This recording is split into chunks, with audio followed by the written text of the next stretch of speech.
রাশিয়ার হয়ে ইউক্রেন যুদ্ধে আহত আরও ৩ বাংলাদেশির তথ্য পেয়েছে চ্যানেল 24।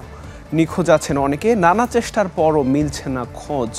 সেনা ক্যাম্পে কাজের কথা বলে নেওয়া হলেও ট্রেনিংয়ের পর জোরপূর্বক পাঠানো হচ্ছে যুদ্ধে। দ্রুত এসব বাংলাদেশিদের ফিরিয়ে আনতে সরকারি সহায়তা চাইছেন ভুক্তভোগীদের পরিবার। কিনে খাইতে হবে, সবকিছু নিজে করতে হবে। তোরা আনতে যুদ্ধ করার তুই এনার বই থাকলে তোরা খাওয়াই ওকে, তোর বেতন দিব কে? এগিন করতেছে অনেক বন্দুক টন্দুকে বোন টম্পে কিনা নিয়ে আমি ব্যাগ করতে করে দিস না, ব্যাগে গেলে যাইতাম। আল্লাহকে ওই কালা এখন আসে সাইরিকে আইসা হাজিরি আমি যাইতাম যুদ্ধের মধ্যে এগুলো লোক।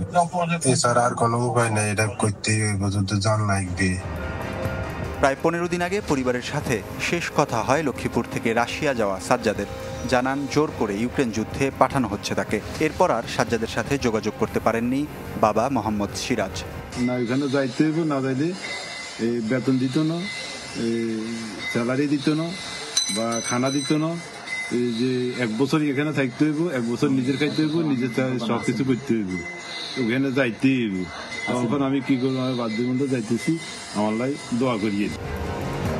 নথিঘেটে দেখা যায় বিজনেস ভিসায় এসপি গ্লোবাল নামের এক এজেন্সির মাধ্যমে 12 ডিসেম্বর মস্কোর উদ্দেশ্যে যাত্রা করেন সাজ্জাদ। এমিরেটস এয়ারলাইন্সের কাটা গ্রুপ টিকিটে তার সাথে ছিলেন আরও 8 জন। লক্ষ্মীপুর থেকে রাশিয়ায় গিয়ে প্রতারণার শিকার হয়েছেন এমন অনেকে। যুদ্ধক্ষেত্রে মিসাইল আর ড্রোন হামলায় আহত হয়ে হাসপাতালে ভর্তি বিনোদ ধর্মপুর গ্রামের কয়েকজন। এমন প্রতারণার তথ্য আসছে দেশের অন্যান্য জেলা থেকেও। এখন আমি লালে লালে ঘুরছি আর বেটার কাছে দোয়া করছি যে আমার বেটা আমার আসে বুকে লাগুক। দেশটিতে নিয়ে রুশ ভাষায় লেখা চুক্তিপত্রে স্বাক্ষর করানো হয় বাংলাদেশিদের, যেখানে লেখা যুদ্ধে কেউ নিহত হলে ক্ষতিপূরণ হিসাবে পাবে 8 মিলিয়ন রুবেল।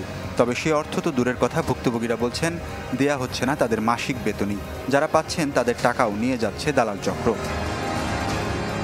এমন অবস্থায় দেশে ফিরতে সরকারি হস্তক্ষেপ চান ভুক্তভোগী ও তাদের পরিবারের সদস্যরা। দাবি করছেন দ্রুত প্রতারক চক্রকে বিচারের আওতায় আনার।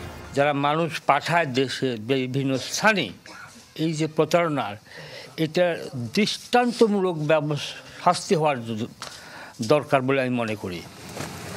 ওয়ালিউল্লাহ ফারুক, চ্যানেল 24।